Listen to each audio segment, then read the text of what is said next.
اگر اللہ کسی کو اپنا بیٹا بنانا چاہتا تو اپنی مخلوق میں سے جس کو چاہتا منتخب کر لیتا۔ وہ پاک ہے، وہی ہے اللہ جو اکیلا ہے، بڑا زبردست ہے۔ اسی نے آسمانوں اور زمین کو تدبیر کے ساتھ پیدا کیا ہے، اور وہی رات کو دن پر لپیٹتا اور دن کو رات پر لپیٹتا ہے، اور اسی نے سورج اور چاند کو کام میں لگا رکھا ہے، سب ایک وقت مقرر تک چلتے رہیں گے۔ دیکھو وہی غالب ہے، بخشنے والا ہے۔ اسی نے تم کو ایک جان سے پیدا کیا، پھر اس سے اس کا جوڑا بنایا، اور اسی نے تمہارے لیے چوپایوں میں سے 8 جوڑے بنائے۔ وہی تم کو تمہاری ماؤں کے پیٹ میں پہلے ایک طرح پھر دوسری طرح 3 اندھیروں میں بناتا ہے۔ یہی اللہ تمہارا پروردگار ہے، اسی کی بادشاہی ہے، اس کے سوا کوئی معبود نہیں۔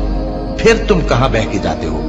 اگر ناشکری کرو گے تو اللہ تم سے بے نیاز ہے، اور وہ اپنے بندوں سے ناشکری پسند نہیں کرتا، اور اگر شکر کرو گے تو وہ اس کو تمہارے لیے پسند کرتا ہے، اور کوئی بوجھ اٹھانے والا دوسرے کا بوجھ نہیں اٹھائے گا۔